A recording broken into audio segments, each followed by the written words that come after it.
Welcome to this tutorial on basic statistics with Java. In this video, we will explore essential statistical concepts and implement them using Java.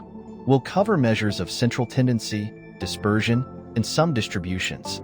By the end, you will be equipped to perform basic statistical analyses in Java.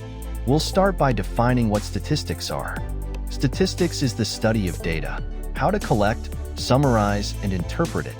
The two primary branches of statistics are descriptive statistics and inferential statistics. For our tutorial, we will focus on descriptive statistics. Let's begin with measures of central tendency, which include the mean, median, and mode. In our Java implementation, we'll create a class called Statistics Calculator to encapsulate these functions. Here is the calculate mean method. It takes an array of doubles as input, sums them up, and divides by the number of elements to find the mean. Let's move on to the median. The calculate median method sorts the data and checks if the length is odd or even. This allows us to return the correct median value. Lastly, let's implement the mode. In calculate mode, we create a frequency map to count occurrences of each number, determine the modes, and return them. Now, let's test our statistics calculator class. Now we have implemented the functionality to calculate mean, median, and mode. It's time to run the program and see the results.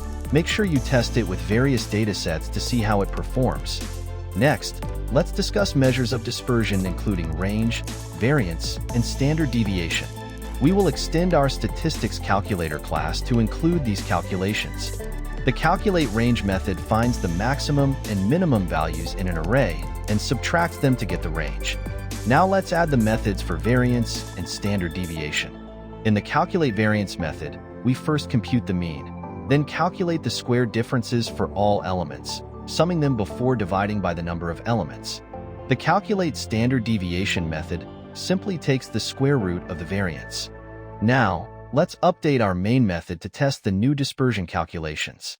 We can now run our program and observe the new results for range, variance, and standard deviation. It's essential to have these measures so that we better understand the spread of our data.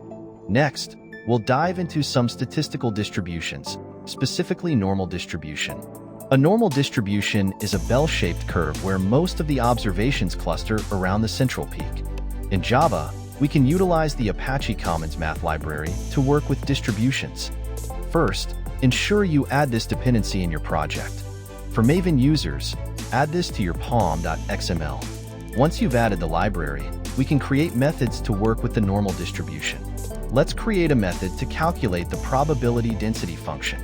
The calculate normal PDF method uses the normal distribution class from the Apache Commons Math library to calculate the probability density at a specified point, x. Now, let's implement a cumulative distribution function as well. Similarly, calculate normal CDF calculates the cumulative probability. This function will help us understand how likely a value is, given the mean and standard deviation. Let's update our main method to test these normal distribution calculations. After running this code, you will see the normal probability density and cumulative probability for the specified value of x. Adjust x to see various scenarios. Finally, I encourage you to experiment further with more statistical methods using Java. Play with the datasets and try calculating additional measures such as skewness and kurtosis. This practice will deepen your understanding of statistics and Java programming. To conclude, we've covered fundamental statistics concepts, including measures of central tendency and dispersion, as well as working with normal distributions using Java. Thank you for watching. Don't forget to like, share, and subscribe for more tutorials.